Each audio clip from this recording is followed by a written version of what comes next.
going to start by crossing live then to the Elysee Palace. Talk to our senior reporter, Catherine Norris Trent, who joins us from there. Catherine, I don't know whether you can tell, we were watching just a few moments ago some live images from where you are. We saw some vehicles going in and out there. No idea from this end anyway whether Michel Barnier was amongst those cars. I don't know whether you know. Well, the word here is that was Michel Barnier's motorcade going into the Elysée Palace just behind me to start that meeting with French President Emmanuel Macron and to hand in his resignation, along with that of all of his government, following that no confidence vote in the French National Assembly on Wednesday night, which of course the government lost. 331 French MPs voting to bring down the government from the hard left to the hard right. So what we've got at the moment is the government resigning, as they have to, under the rules of this French part of the French constitution. Now the task is to try and get another French government in place. And, of course, the talks have already started. We haven't got a name yet of a new Prime Minister.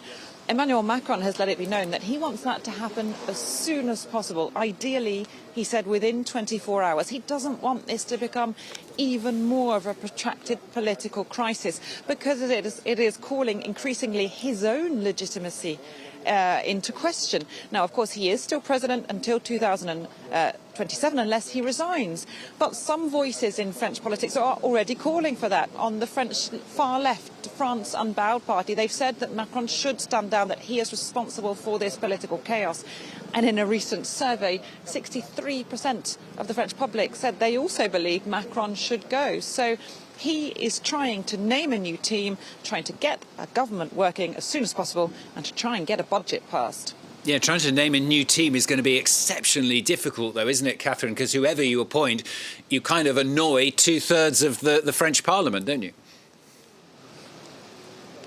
Yeah, that's right. After the snap elections that Macron called in June, well, it resulted in a hung parliament with no single party or even group of parties with a working majority. And so basically you've got three battling blocs in the French parliament who are at odds with each other. So last time around, Macron put together this kind of centre-right coalition, which was being basically propped up by the far right, the party of Marine Le Pen. Le Pen, of course, and her colleagues were among those who voted to bring down the French government last night. So now you've got the task of finding someone that a majority of MPs can get behind.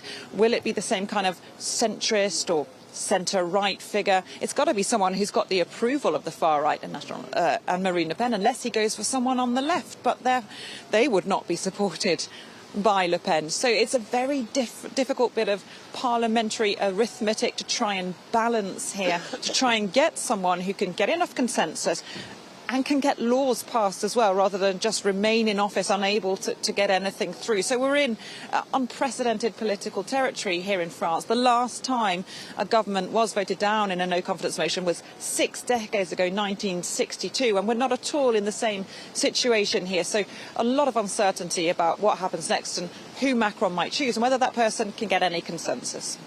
Catherine, thanks very much. Catherine Norris Trent there joining us live from the Elysee Palace. Well,